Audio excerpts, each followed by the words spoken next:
Hello everyone and welcome to the ClimateWorks briefing room. I'm Kylie Turner and I lead our sustainable economy system here at ClimateWorks. We're excited to be here today discussing how we can activate and scale up the transition to net zero for hard to abate Australian industry. This is part one of a two-part series, with part two focusing on exploring our modelled pathways and energy aspects of the industrial transition to net zero emissions. Let's begin by acknowledging the traditional owners of the lands from which each of us are joining today. I would like to acknowledge the traditional custodians of the lands and waters of the Whadjuk people of the Noongar Nation, from whose budja I am joining you today, and I pay my respects to their elders, past and present. I also extend my respect to any Aboriginal and Torres Strait Islanders joining us today. Aboriginal people have an enormous amount to offer us in understanding the decarbonisation puzzle, having cared for country across millennia, and we have much to learn from them as we further develop decarbonisation plans and roadmaps in our regions and supply chains. Please feel free to use the chat to tell us where you are joining from today. We are now a week out from the Australian federal budget, and we've already heard some early funding announcements from the government. Meanwhile, Parliament rose from its most recent sitting with a revised safeguard mechanism and other climate policies in place. The table is set for Australia to transition to net zero emissions. It can be successful with an all-in effort, including and especially from its highest emitting sectors. Australia's industrial sector accounts for 44% of the country's total Scope 1 and 2 emissions and will be vital in the effort to decarbonise. Decarbonising Australian industry at the scale and pace needed will be a big lift. But our research shows that deep emissions reductions could be made with strong ambition, coordinated action and government support. Part of the answer lies in regional hubs. These clusters of industry and energy infrastructure can pull together to accelerate the decarbonisation transition more efficiently. Today, you will hear about some of the important work ClimateWorks has been doing in this space. Rob Kelly, our industry system lead, will present the seminal findings from our final report for the Australian Industry Energy Transitions Initiative, which we will call the ETI, where we found that Australian industry can reduce emissions by 92% by 2050. You will also hear from our Sustainable Economies team, with Joshua Danahay discussing how we scale the transition through place-based approaches, and how a focus on regional renewable energy industrial precincts, which we are going to call REIPs, could kickstart the decarbonisation of industrial supply chains. We will be taking your questions at the end, so please keep them coming through the Q&A section on your screen. Let's kick off with our first speaker. Rob is the industry system lead here at ClimateWorks, and for the past 3 years has also been Program Director of the ETI, a collaborative effort supporting industry and business leaders to collectively learn, develop research and take actions to move industrial supply chains towards net zero emissions by 2050. Rob will talk you through some of our high-level findings on pathways to decarbonisation for heavy industry and what we found would enable the transition. Over to you, Rob. Fantastic. Thanks so much, Kylie. And as you mentioned, the ETI brought together what we like to think is a bit of a critical mass of Australia's industrial economy, with 18 companies representing around 30% of the ASX 100 by market capitalisation, but also bringing in leading researchers on decarbonisation and the energy transition, such as CSIRO, the Energy Transitions Commission, RMI and Bloomberg NEF, really to investigate this challenge of getting to net zero in these highly emissions intensive heavy industry supply chains. So over a 4-year period, we undertook extensive analysis and engagement to develop pathways to net zero. And we focused on 5 key supply chains of iron and steel, aluminium, other metals, chemicals and LNG. You mentioned that all industrial sectors contribute around 44% of our total emissions. Well, just those 5 supply chains I mentioned contribute around 25% of Australia's total emissions, and therefore these highly concentrated source of emissions across the economy will be critical to achieving Paris objectives of limiting global warming well below 2 degrees above pre-industrial levels, and aiming for that goal of 1.5 degrees is the more preferable outcome. But these sectors I mentioned, not only significant in terms of their emissions, they're also significant in terms of their contribution to the economy, exports and employment in Australia. They're also very capital intensive, which means substantial investment must be leveraged through the transition. The initiative released its final report, which we call Pathways to Industrial Decarbonisation, earlier this year, which does show for the first time in Australia a possible but challenging pathway for heavy industry to decarbonise, consistent with global efforts to limit warming to 1.5 degrees by 2050. This transition would require a significant stretch in ambition and would only be achieved with strong, effective, coordinated action across government, industry and finance. But if we do succeed, it does present an opportunity to ensure Australia, its industries and its regions in their communities ensure that they are positioned to prosper in a decarbonising global economy. While it is going to be a bit of a challenge to go through all the findings in just this short webinar, for those who would like to read the full 200 pages, you will find it on ClimateWorks' website. But some key findings of this report were that this pathway shows that with this strong coordinated action and government support, industry emissions could be reduced by 92% by 2050 compared to 2020 levels. And this would transition industry towards net zero emissions in support of that 1.5 degree ambition. This transition is well beyond business as usual, and so would require a significant stretch, particularly in investment in the energy system, renewable energy and hydrogen, which we'll walk through now. First of all, as mentioned, this transition will need substantial investment, and the modelling of the pathway shows the scale of the investment needed across the economy. And this would require an enabling investment of $625 billion of strategically planned investment from 2020 to 2050. Within this $625 billion, we would expect around business as usual to require around $400 billion during the same period. Therefore, the challenge is really that additional $225 billion above business as usual required to transition the energy system and invest in technologies to achieve net zero emissions within industrial sectors. So the investment in technologies, infrastructure and decarbonisation solutions that we see in this pathway is comparable to the response needed for other great public policy interventions of the past. So, for example, the government's response to the COVID-19 pandemic has been estimated at around $290 billion. So we can see the scale of that response is substantial, but within the bounds of what has been achieved in the past. So let's look at a bit of a breakdown of where that investment is needed. Most of the investment in this 1.5 degree pathway, or around $435 billion, around 2/3 of that figure, is need to transition the energy system. So this total investment includes new renewable energy generation, transmission, storage, system security, and hydrogen production. Around $190 billion will also be needed for investments in low emissions industry technologies, energy efficiency, electrification, and so on.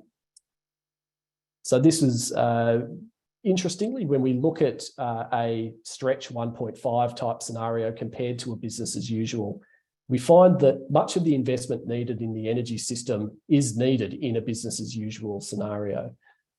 This is due to the retirement of old generation and also the bringing in new renewable generation, which is becoming the lowest source of generation.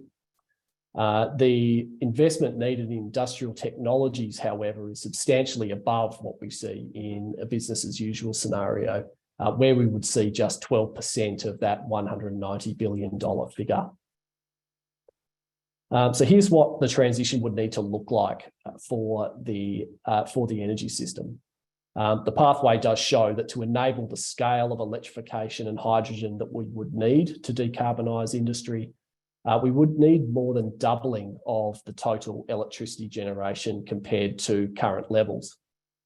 So our modelling shows that Australia would require nearly 330 terawatt hours of renewable energy generation by 2030 and nearly 600 terawatt hours by 2050, in line with that 1.5 degree scenario. And there are two parts to this transition.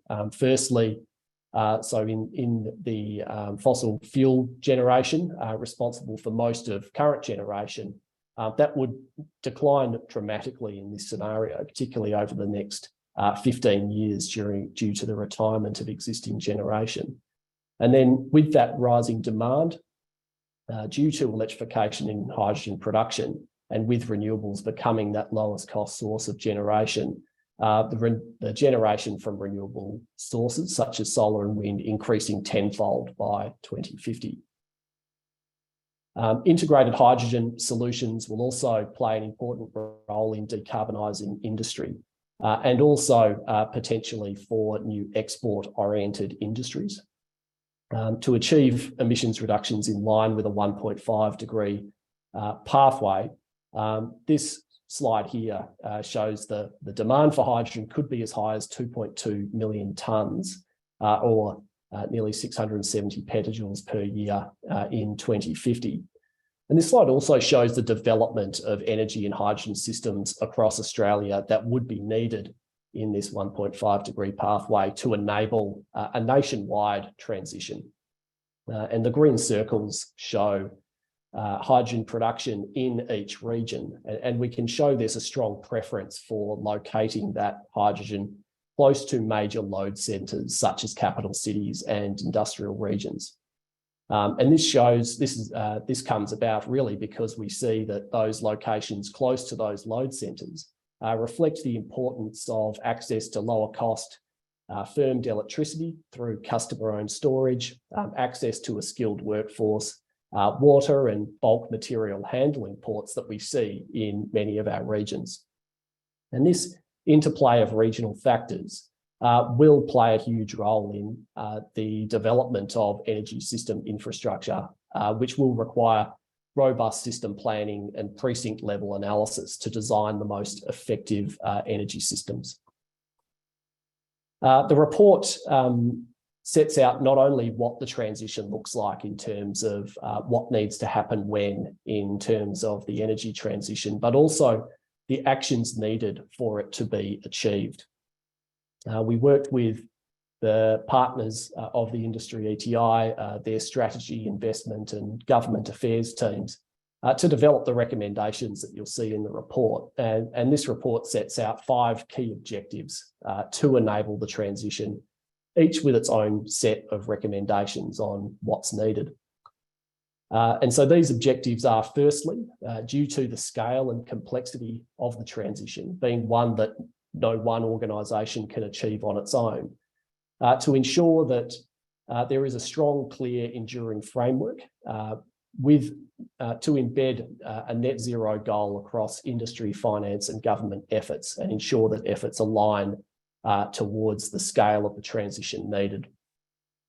Secondly, ensuring that there is the development of a large-scale, cost-competitive renewable energy system of the future, which is needed to give confidence to industry that the energy needed to decarbonise will be there to enable production at scale. 3, across each industrial supply chain, we did see that there are technologies that are not yet commercially available that will be needed. Therefore, there needs to be efforts on the demonstration and deployment of pilot and emerging technologies so that these can be available for commercial use when we do need them.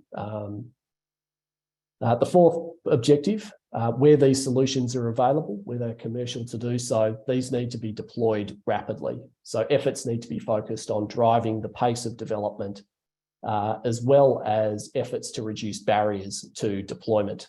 This can be done through commitments, government procurement, aggregation of industry demand, feed-in tariffs, voluntary pledges, mandates and certification schemes, for example. And then finally, the fifth priority, we need to make sure that these efforts are effectively integrated across regions, and also supply chains and energy network solutions are developed to ensure systems can operate effectively. And also importantly, we need to make sure that action starts now, given the cumulative challenge of emissions. So the pathway that we've developed aligned to 1.5 degrees shows that much of the heavy lifting needs to happen in the next 10 to 15 years, achieving around a 73% emissions reduction by 2030. Regional approaches will be essential to developing integrated solutions, given the highly concentrated regions in which the transition will need to occur. And this is why there's a strong need for coordination efforts, particularly across government, to enable this transition. Thanks, Kylie. Thank you, Rob. You've done an amazing job of summarising over 200 pages of report content. Well done. As Rob mentioned, you can check out our Pathways report, technical and jobs report, and slide deck at the link in the chat if you're here with us live, or in the description below if you're watching on demand. Just a reminder that we will be taking your questions at the end, so if you have anything you would like to ask Rob, you can use the Q&A section on your screen. If you've just joined us, welcome to ClimateWorks Centre's briefing room, where we're talking about how to decarbonise Australian industry. I'm Kylie Turner, lead of ClimateWorks' Sustainable Economy System. We're joined today by Industry System Lead Rob Kelly, and you're just about to hear from Sustainable Economy's Project Officer, Joshua Danahay. Joshua works in the Sustainable Economies team on projects to support government and industry in the transition to net zero emissions, including, as you're about to hear, renewable energy industrial precincts. Over to you, Joshua. Wonderful. Thanks for the introduction, Kylie. So as foreshadowed, I now want to talk to you about what we think is a practical place-based solution to capitalise on the decarbonisation opportunities in Australia's regions. So renewable energy industrial precincts, or REIPs for short, are clusters of businesses located close by to each other in industrial regions with access to renewable energy, shared infrastructure and green hydrogen production. You might hear these referred to by other names such as net zero industrial precincts or regional industrial hubs. So what does a REIP look like?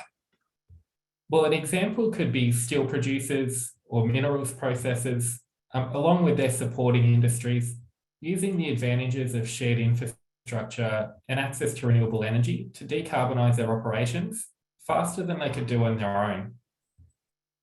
Now, we think the emissions abatement opportunity from REIPs is huge, but there are also benefits to businesses from this model arising from synergies that occur in clustering.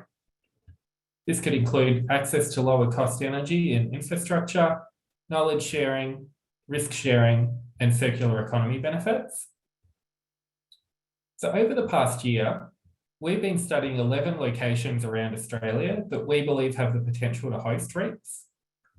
These have been chosen based on the presence of heavy industry or the potential of hosting heavy industry and the decarbonisation opportunities available in each region.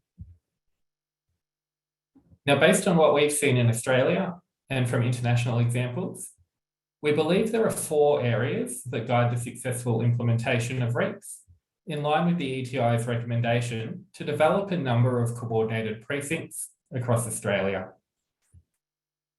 In our forthcoming report to be released this week, we refer to these as the 4 pillars of regional decarbonisation, and they are firstly, coordination and skills, secondly, building the enabling infrastructure needed in the precinct.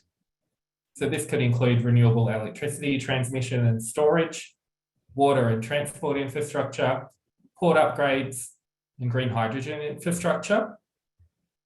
The third pillar is decarbonising existing industry, and then finally, attracting new industries to the precinct.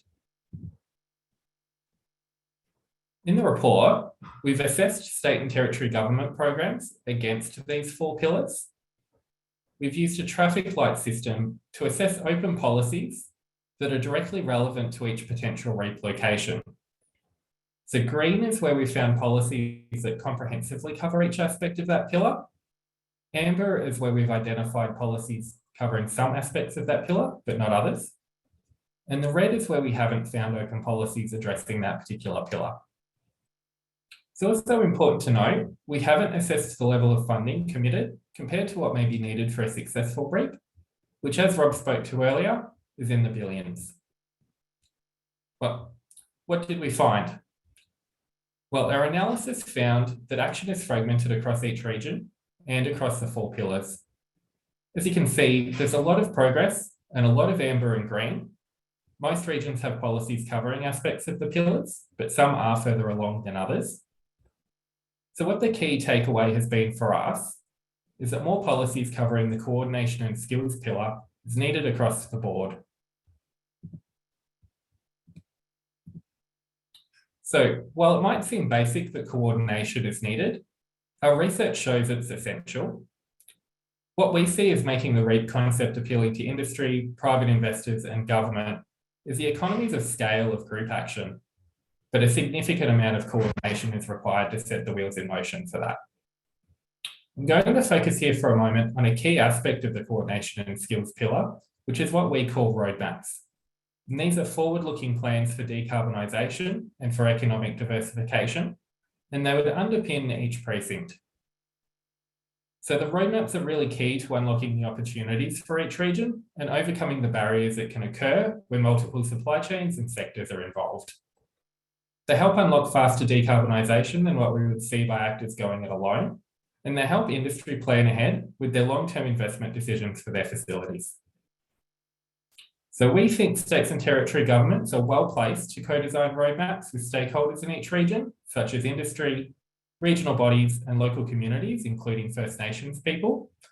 And it's important that roadmaps take into account each region's local context so as to leverage their respective comparative advantages and unique characteristics.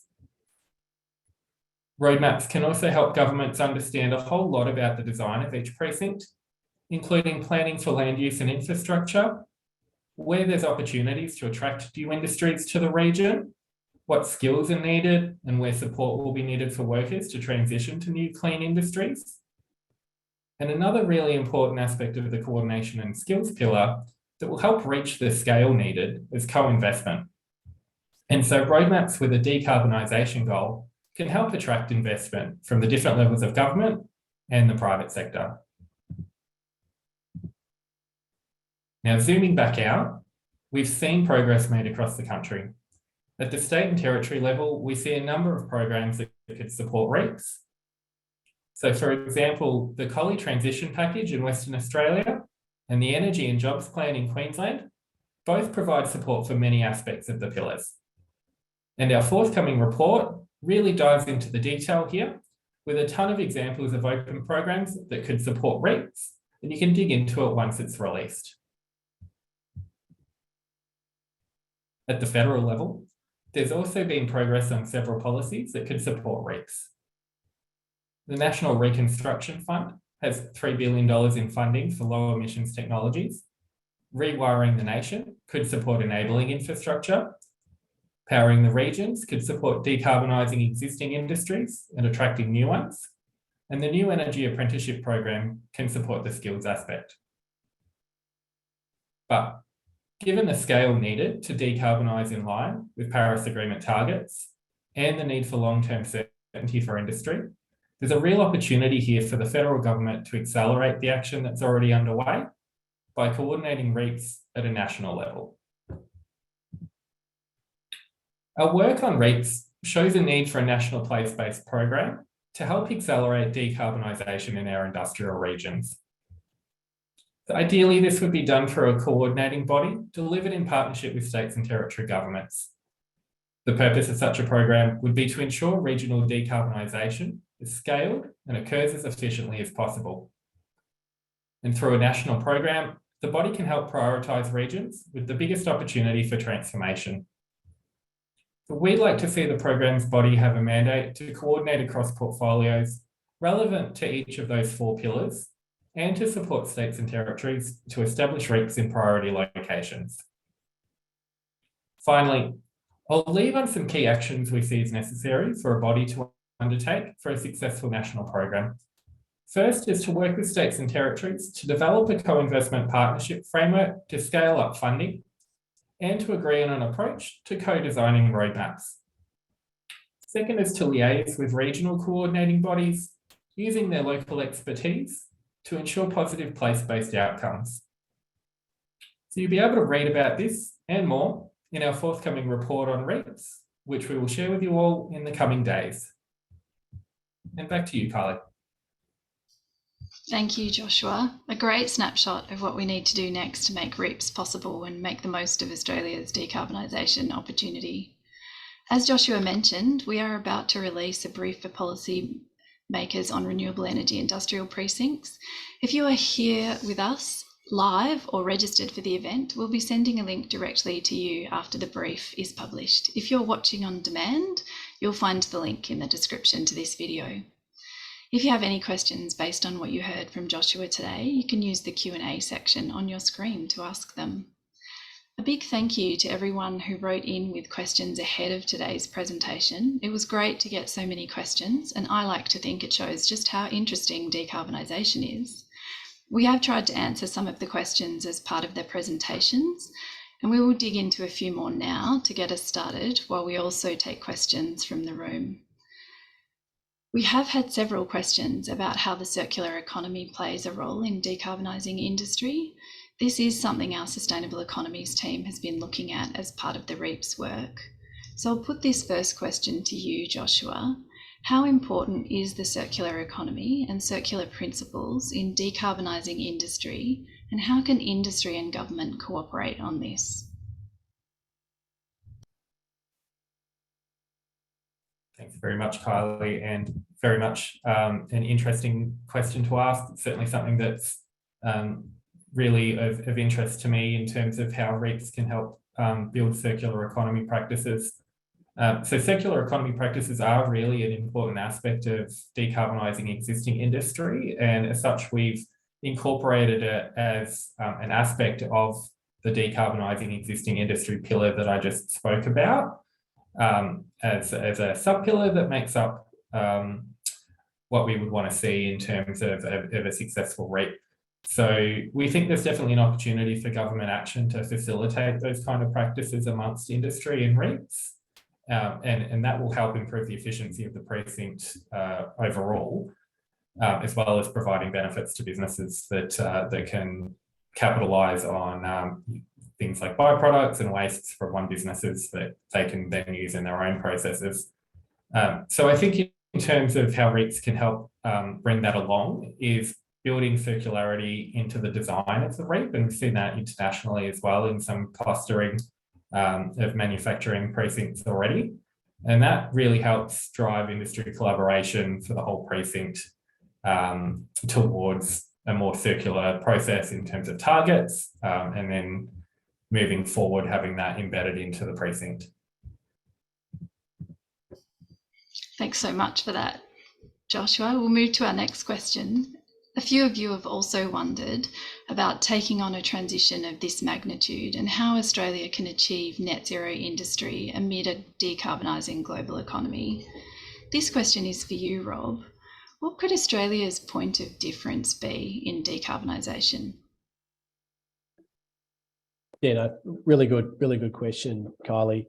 I think Australia has some unique opportunities and also unique challenges in this transition. And when you do look globally, that's true of many markets. So we've been working closely with a lot of international colleagues, particularly based in Europe and the US and elsewhere.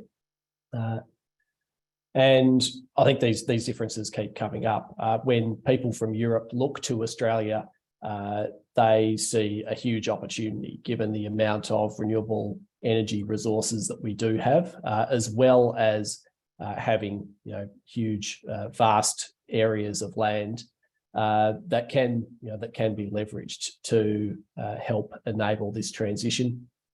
We also benefit from much of what makes Australia a successful export nation already. plenty of mineral resources, as well as proximity to key markets such as East Asia.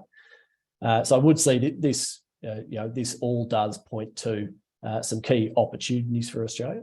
There's also some challenges. Australia's, some of those vast differences present challenges in terms of development in some of the more remote regions, as well as Australia being a relatively small market depending on other countries for the supply chain. So this is a complex challenge. We do have a recommendation in the report that a further strategic work is needed to understand Australia's role within a decarbonising global economy and how Australia can make the most of the opportunity that it does have. Thanks so much, Rob. I'm going to throw the next question to you as well, so you can stay on the line, so to speak.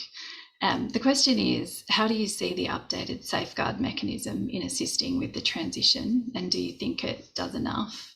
And I might take the liberty of being the host and answer that a little bit to begin with. The updated safeguard mechanism is really a start and a beginning from the perspective of facilitating the transition. But as we were working in the ETI, Rob, one of the things that we heard really clearly was the importance of clear investment signals. Maybe you can talk a little bit about the value of those investment signals in decarbonisation.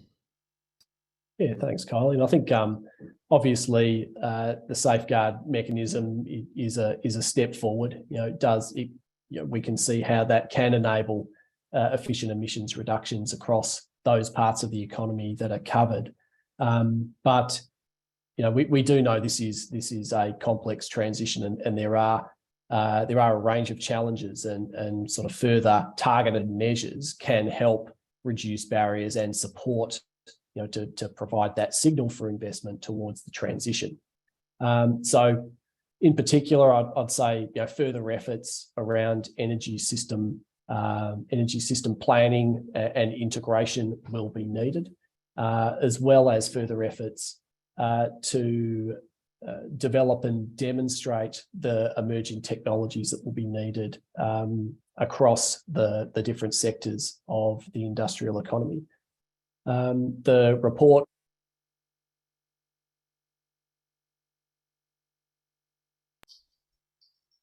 Rob, you're just on mute.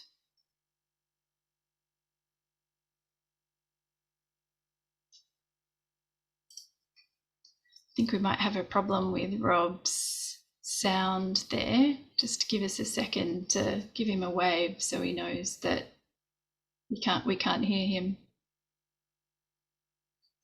Rob, not sure if you can hear us. We're just having a little bit of a problem hearing you. Hopefully I'm back now. You are back. Hello. Fantastic. Well, I might just close out that point by further just adding the need for development and demonstration of the emerging technologies, as well as the critical need for integration around industrial regions.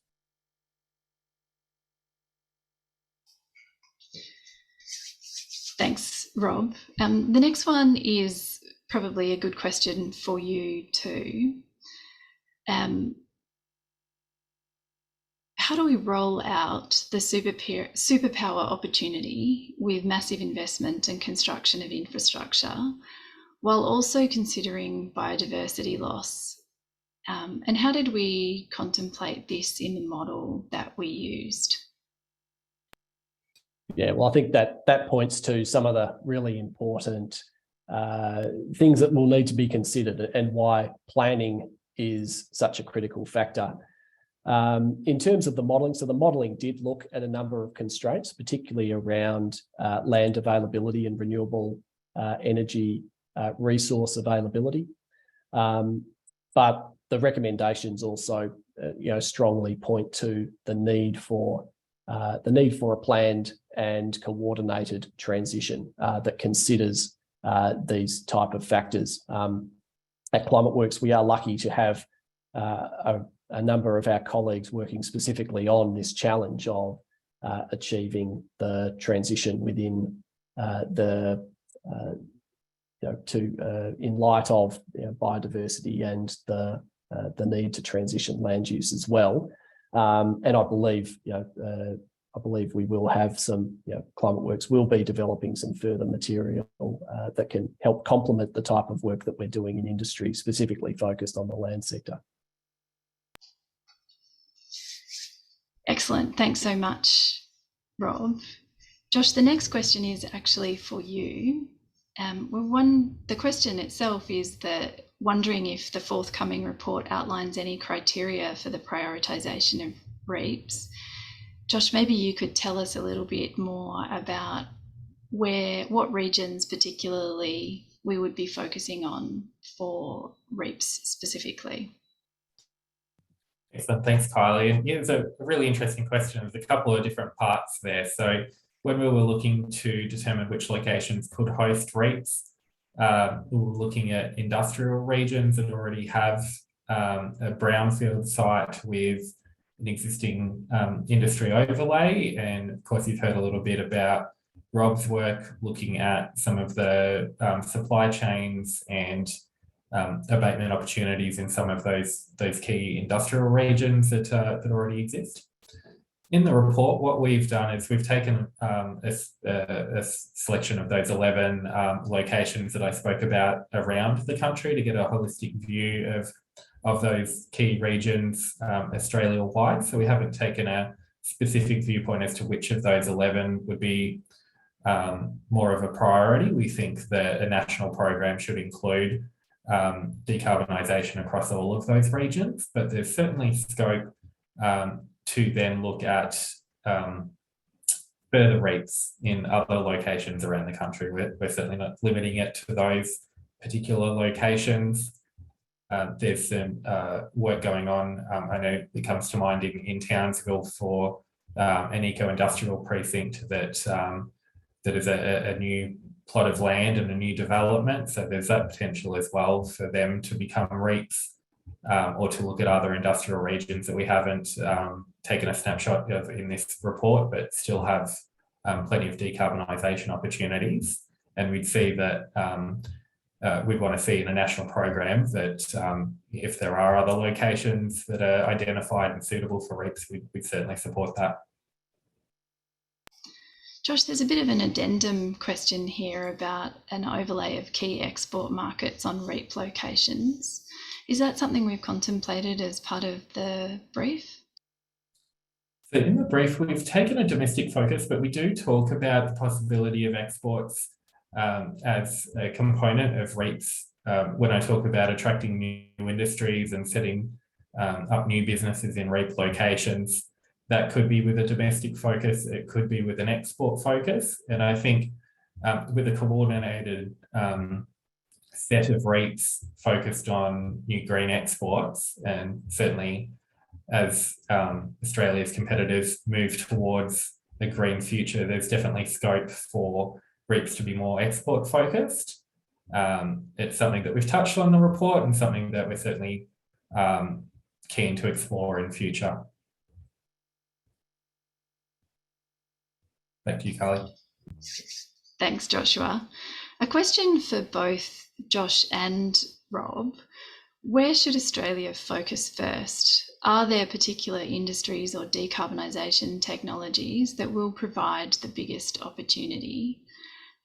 So, Josh, we might let you focus on regions and some examples there. And Rob, maybe you could talk a little bit to the technologies. Josh, do you want to go first? Yeah, sure. So I think there's a couple of key points to focus on to get REAPs set up for success.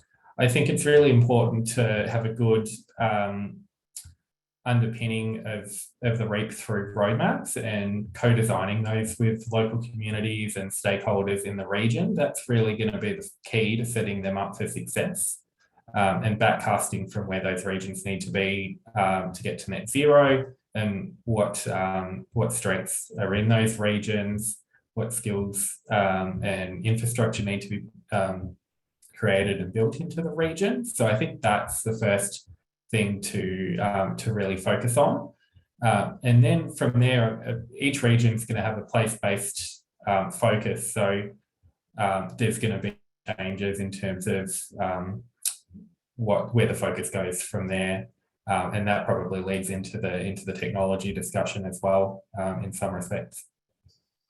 That's a nice segue to you, Rob. Can you quickly give us a sense of technologies that will provide the biggest opportunity? Yeah, absolutely.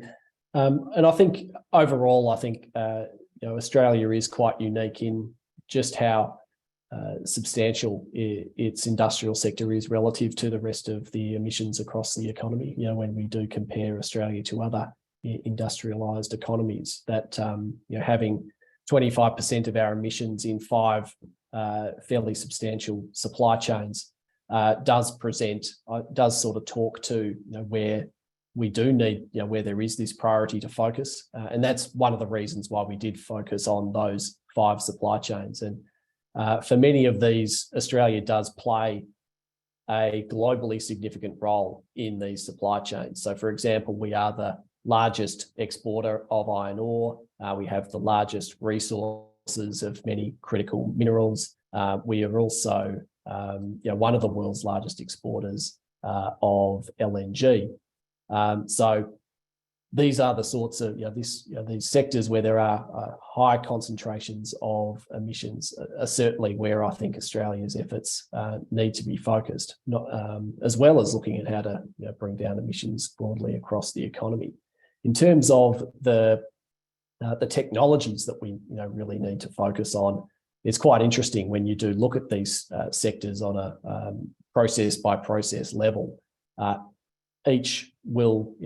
There are a range of solutions, but in general, electrification, particularly using low-cost, decarbonised, firmed renewable energy, as well as industrial hydrogen as a feedstock, a source of high-temperature heat, as well as to help balance loads and provide storage across supply chains, is a critical technology. We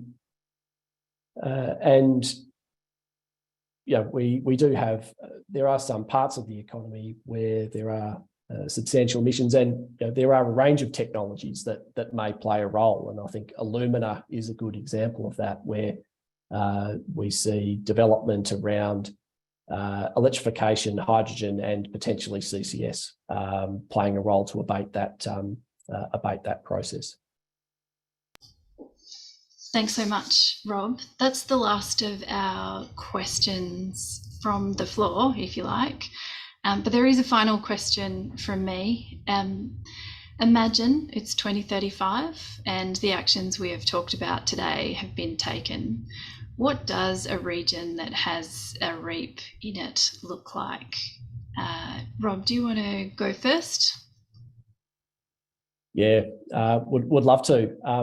So I think at its core, what we'd need to see is really effective use of shared energy infrastructure that delivers low-cost, decarbonised energy when it is needed, and that we're using sector coupling to balance those loads. So while renewable energy doesn't necessarily produce a flat load, you can see sectors and large-scale production of hydrogen helping to balance the energy system and overall reduce the costs of energy for the system as a whole.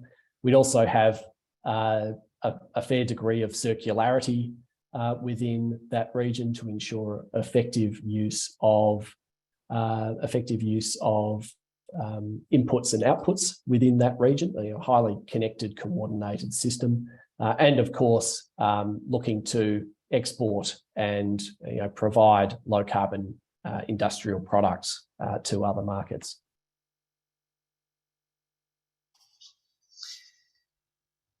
Josh, is there anything you would like to add to that picture that Rob has painted for us? Yeah, I think that was a really, really great picture and very comprehensive of what we'd like to see. And I think seeing that as part of a coordinated system across Australia where we're seeing that replicated would be really fantastic and really important as we move into into the rest of the 2020s and up to 2035. And yeah, looking at other reps across the nation as well. So very exciting. Thanks, Josh, and thanks everyone. That's the end of our questions. Thank you again for all of the questions provided ahead of time and during the session. It is great to see so much engagement on decarbonisation. Today we've heard from the team about some of the actions we need to take to accelerate decarbonisation in Australian industry. One of the most critical actions we've recommended is a national place-based industrial decarbonisation program delivered through a coordinating body in partnership with state and territory governments, prioritising regions with the biggest opportunity for transformation.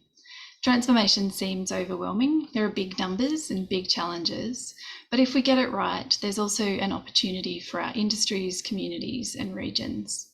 A big thank you to our panellists, Rob and Joshua, and the Industry and Sustainable Economies teams, and our webinar team behind the scenes, Simon, Amrit, Caroline, Alison, Sophie and Kylie. You can find out more about our work and catch up on this and previous briefing rooms at climateworkcentre.org. We will send through a recording from this session and as well links to many of the resources mentioned in the presentation, so watch your inbox for those. We also hope you'll join us for our next session, Decarbonising Industry Part 2, which will explore modelled pathways and energy aspects of the industrial transition to net zero emissions. We will be running that event on the 6th of June and you can sign up now at the link in the chat. Thank you so much for joining us today. See you next time.